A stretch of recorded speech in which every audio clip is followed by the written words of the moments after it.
They went back to Jerusalem, and as he was walking in the temple courts, there came to him the head Kohanim, the Torah teachers, and the elders. And they said to him, "By what simcha do you have that authorizes you to do these things? Who gave you this simcha authorizing you to do them?" And Yeshua said to them, "I will ask you just one question. Answer me, and I will tell you by what simcha I do these things. The immersion of Yochanan, was it from heaven or from a human source? Answer me." They discussed it among themselves. If we say from heaven, he will say, "Then why didn't you believe him?"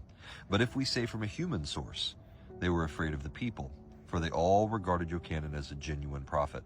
So they answered Yeshua, "We don't know." And then he replied, "I won't tell you by what simcha I do these things."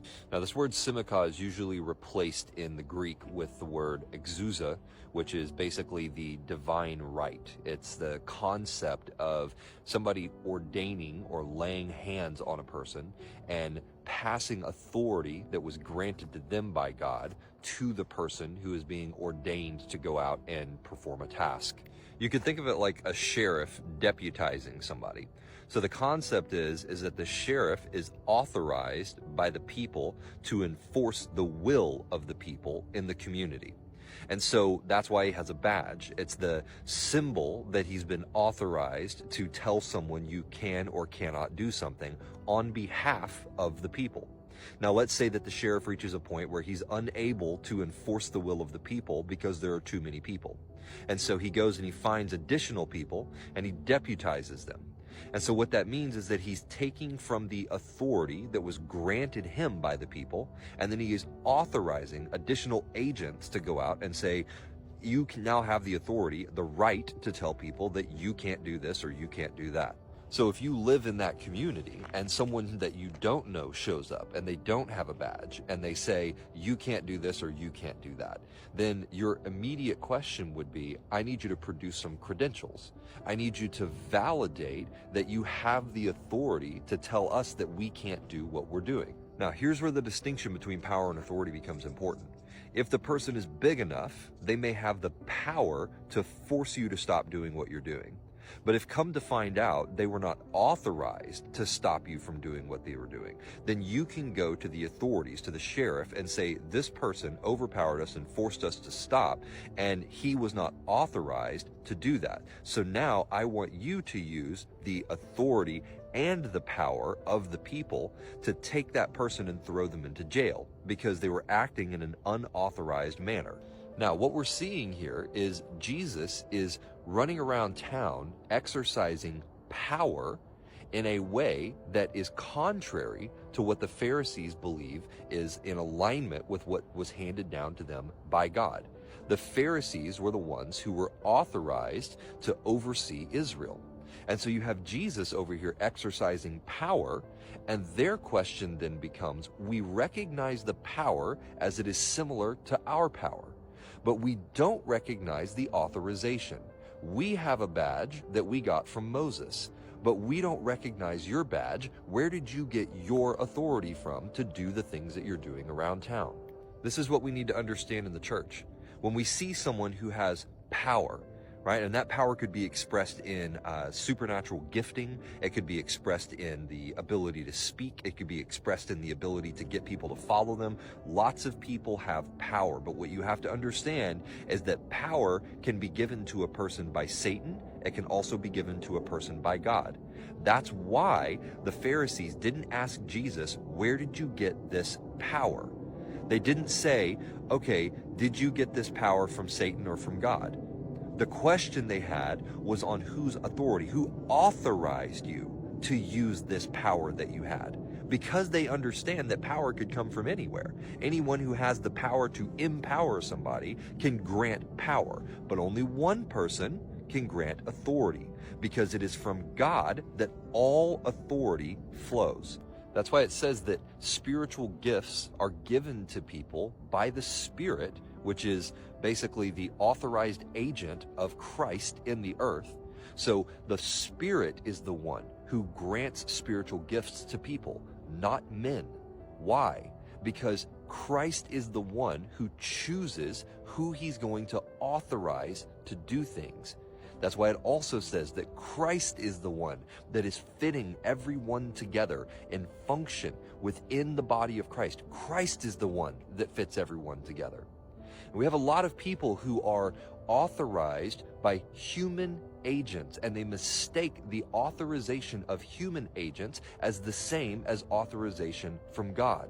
And so the question comes, how do you validate whether someone is authorized? Well, the answer is when two people come into conflict with regard to saying, I'm the one who was sent. It is power that dictates who was actually authorized when there comes to a conflict of authority. And here's what I mean. If the Lord sends a person to a place and he authorizes them to do something, he authorizes them to say, this is how it is. And somebody else comes in and says, we don't recognize your authority.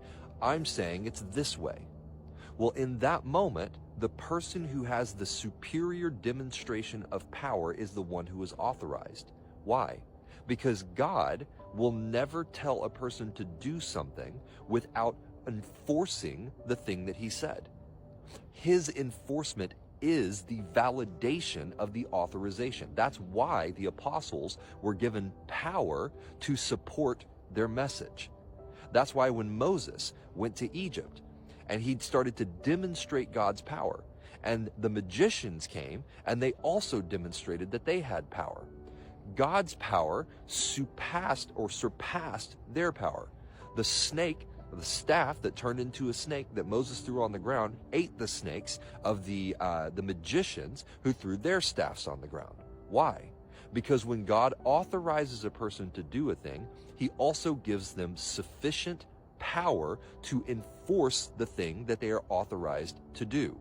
And no one else will be able to demonstrate greater power or withstand the power of the person that God authorized. And that's how you know the difference. This is the reason that Paul said, when I come to you, I'm not going to test the words of the people who are teaching you an alternative message. I'm going to test their power. Why? Because it is not a kingdom of words, it is a kingdom of power.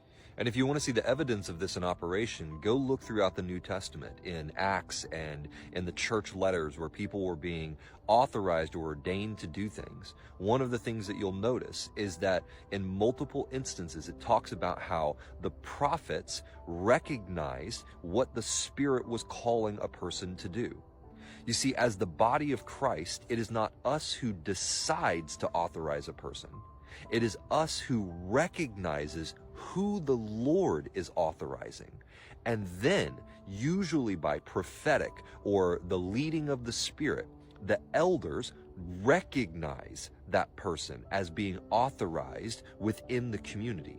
They recognize them. They don't authorize them, they recognize them.